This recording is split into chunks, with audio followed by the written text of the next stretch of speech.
Hi, everybody, and welcome to the Dr. Psych Mom Show. Today, I have another subscriber request. This was somebody in my private Facebook group, so you should join that. It's a bunch of people who are interested in talking about things that I write about, and there's fun questions for people to answer. And actually, a lot of people are doing their own threads instead of me just having to do all of them, so that's great. And it's coming into a good little community.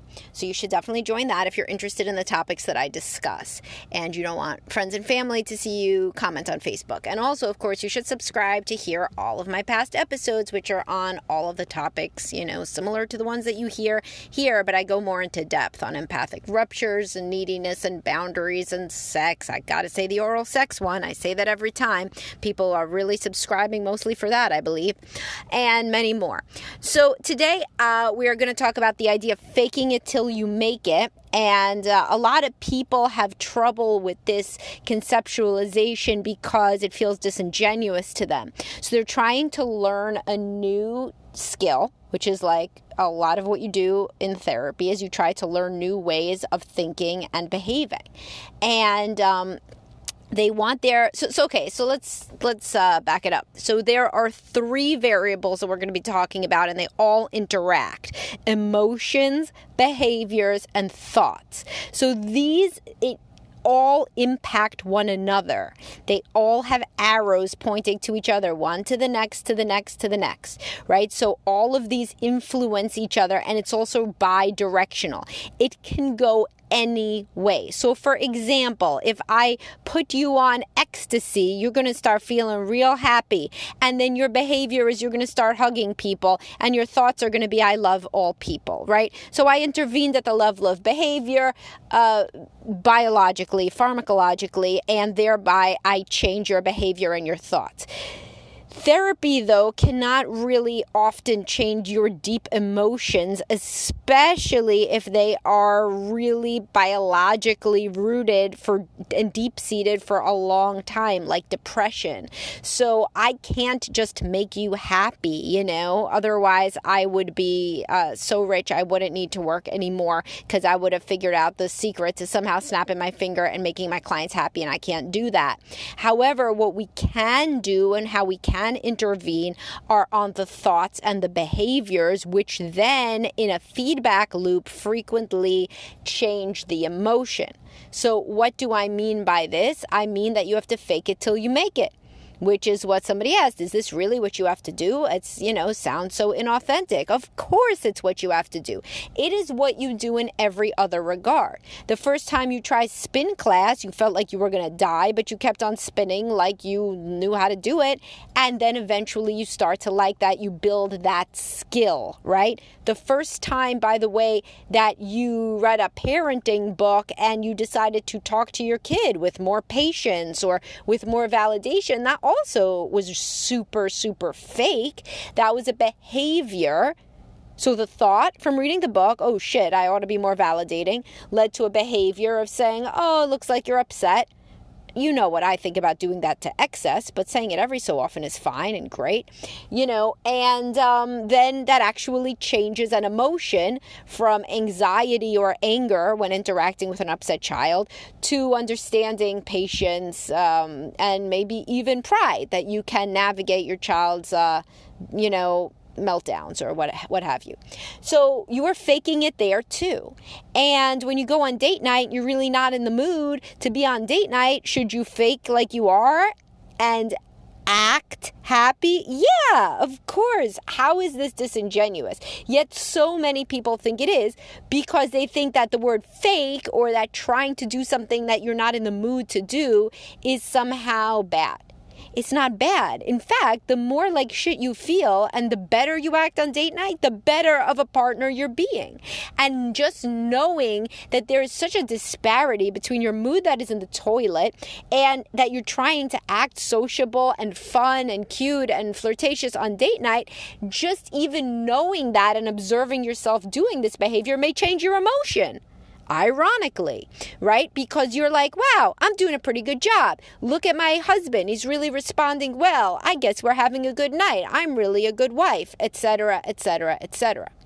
So never let it hamper your progress, the idea that you are being fake when you're trying out some new healthier behavior that you may have read about or that your therapist may have told you or that you hear on this podcast, right? So just because you don't feel like doing something has absolutely no bearing on whether you should do it. And this is such an unpopular opinion when it comes to sex, but of course it's for sex too. Of course you should start kissing your partner so you're not in the mood. As I've discussed myriad times, many women are never in the mood. Never, ever within monogamy, no matter how much they love their husband, they never experience spontaneous desire. So you can go back to the Responsive Desire podcast for a lot more detail on that. So does that mean that they should therefore be sexless? Certainly not. Not unless they choose to, and in that case, they need to share that decision and the partner probably will leave. But if you want to try to change either your emotion or your thought, start with your behavior. I was actually trained in this as a methodology for depression treatment at the University of Maryland. In grad school, it's called behavioral activation, and it works very well with people who do not really like talk therapy. So at that point, we were working with veterans, men who didn't really like to overly analyze what they were thinking and feeling.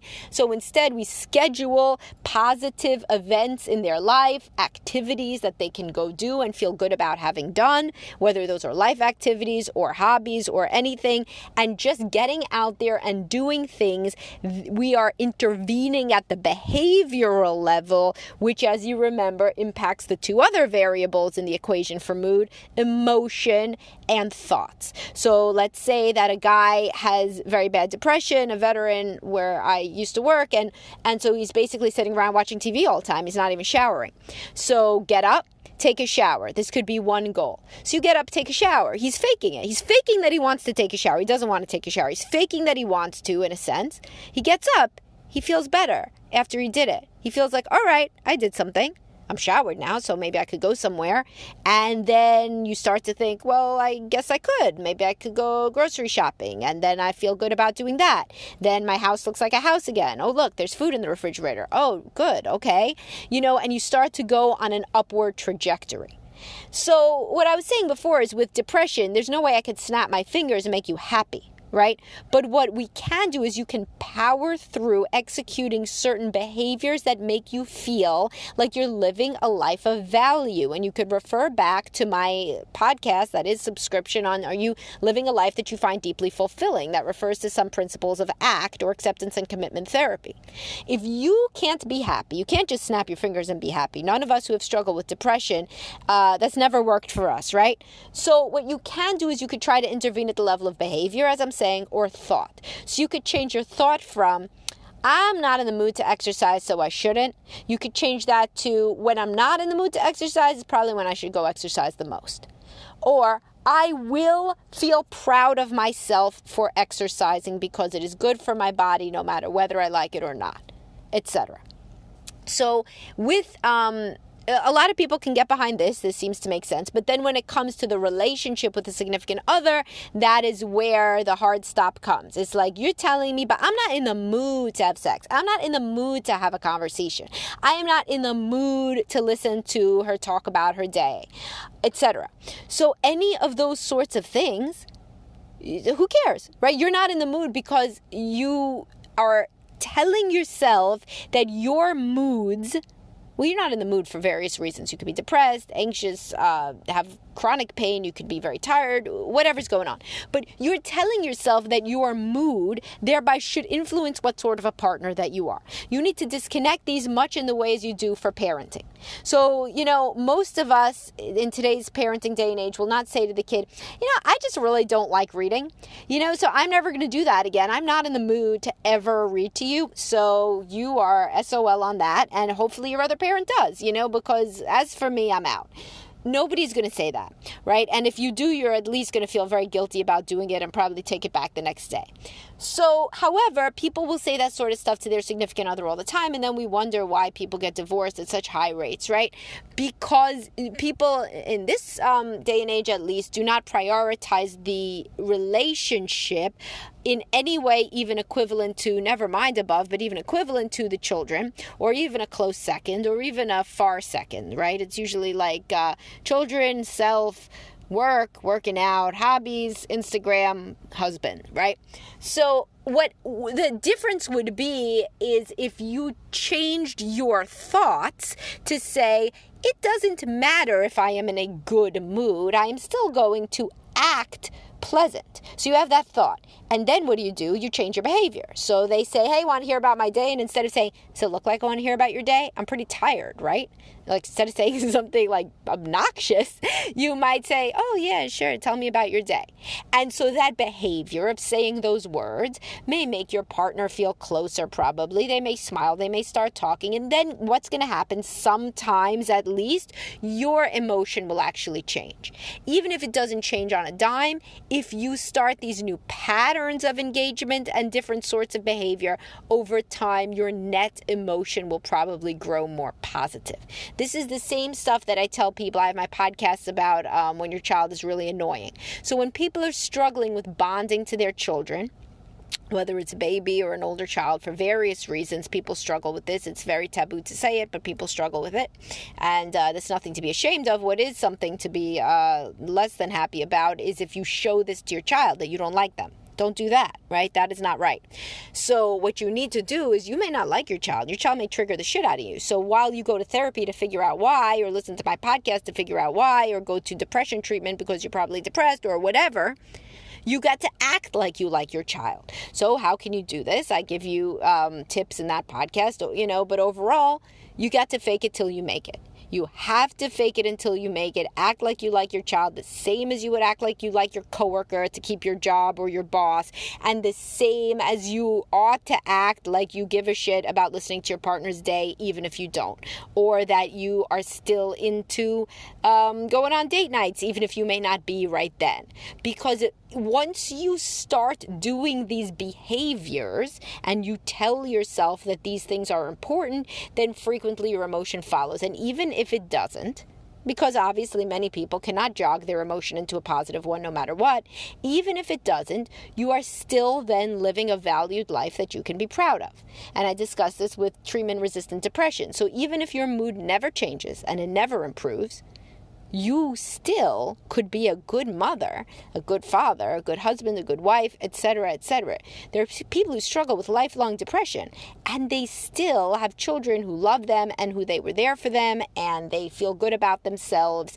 Maybe not moment to moment, but abstractly on a large-scale macro level, they feel like I did right by my children, and I added to the world, I added some sort of value.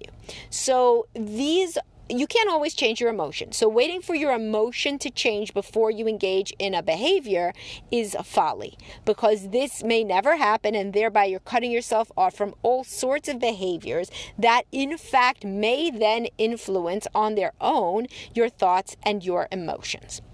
This is why fake it till you make it is so important. Now, you may say, but what if it's something that is not consistent with my values? So let's say that you're telling me that I should be having sex with my husband, but you know what? I do not want to ever have sex with my husband. My husband is such an asshole. Well, then don't do it, right? Right? Don't do it. Like, don't have sex with your husband, but then don't stay married. So then figure out some other way to make your life make sense. Where the problem comes in is when people stop and they say, okay, I don't want to fake it till I make it, but I want to remain in the same exact situation. No, that doesn't work. So you can't say, I would like to still be thought of as a good mother, but I really would never like to do bedtime routine again. And I don't feel like cooking dinner either. So, but still, I do want to think of myself as a good mother. So I don't want that to change. No, if a behavior changes, then the thoughts and emotions have to change around it. So with the people that don't want to have sex with their partner anymore, they still somehow think that they are in the right. That is the problem. If somebody really coherently, consistently says, I never feel like having sex with my husband, therefore I feel like I should never do that, and therefore I am divorcing my husband. Godspeed, right? That you have made your decision. But the problem comes when people say, no, I want to wait until I want to have sex with my husband. I'm not leaving. I'm not letting him leave. I am just only deciding that I must wait until the mood strikes me, and it has not so far in 2022, but maybe it will in 2023. Now, that is a very dysfunctional way of thinking. So, fake it till you make it. You are attempting to understand the linkages that are bidirectional between emotion, behavior, and thought. The opposite of that is waiting for God to descend and with his magic finger tap you on the nose and make you happy. Keep waiting, because that really doesn't happen. And it reminds me, in fact, of the parable that there was a flood. Many of you have probably heard this. And there was a guy who was sitting on his roof, and there was a flood, and he was praying, and he was saying, God, please save me from this flood. And then somebody comes by in a kayak and says, jump in, and he says, no, God will save me. And then somebody comes by on a raft, and the guy says, join me, and this person is still praying, and he says, no, God will save me. And then he drowns, and he gets up to heaven, and he says to God, what happened? And God said, didn't you see the kayak and the raft? Right? So people have in their mind a very specific way that changes should be executed. And it is usually the most effortless way, which it would be being in a great mood and in the sort of mood that makes you want to change your behaviors and your thoughts. Keep on waiting, though. Sometimes great. Godspeed. Wait for it. I hope that the perfect mood overtakes you and that you feel motivated, happy, and energetic. But for everybody else, you may be waiting for Godot, waiting for the perfect mood to strike you. So in those cases, we fake it till we make it by changing our thoughts or our behaviors, both of which are more inside our control, usually, than our emotion. And so hopefully this helped you understand a little bit of the underpinnings of cognitive behavioral therapy and behavioral activation, and more importantly, for what we are doing, the benefits of a fake it till you make it idea. Now, if you try to fake it till you make it and you can't, there's other things to try, right? Maybe you're trying too hard. Maybe your step up is too big. Maybe you're trying to go from somebody who barely engages with their spouse to somebody who's planning elaborate romantic retreats. Maybe you need to go to make your goal into fake smiling until that becomes de rigueur, or fake saying hello, like fake being in the mood to say hi. This is enough for many people to be transformative. So many couples I work with, they don't even look up when the other comes into the room. So if you're at that level, looking up, like that could be your fake it till you make it. You're not in the mood to look up, but you're going to do it anyway. And it's the same sort of thing for any of the other issues that we're working on. If you can't hang out with your kid because they annoy you too much, if you can't hang out with them for an hour, try a half hour. If you can't try a half hour, try 10 minutes or try 60 seconds. Whatever it is, this is called shaping when you do it in behavior training. You're trying to get closer and closer to the desired behavior. So yes, fake it till you make it is not a bad thing. All it means is we're trying to intervene at the behavioral level, because trying to change our emotion previously didn't work.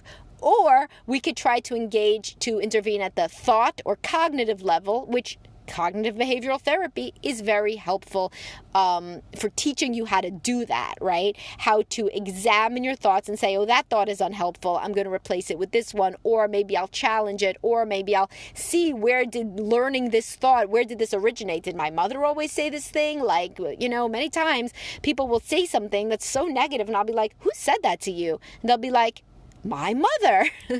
They never thought about it before, but it's literally when they're called out, they're like, my mother said the only one you could trust is yourself. I didn't even remember that. That was when I was a little kid, etc. So I tried to conclude this podcast once, but it seemed like I had more information. So I will now actually conclude it. And have a great day, everybody. I hope that this taught you something. And if it did, please do subscribe and have a nice afternoon.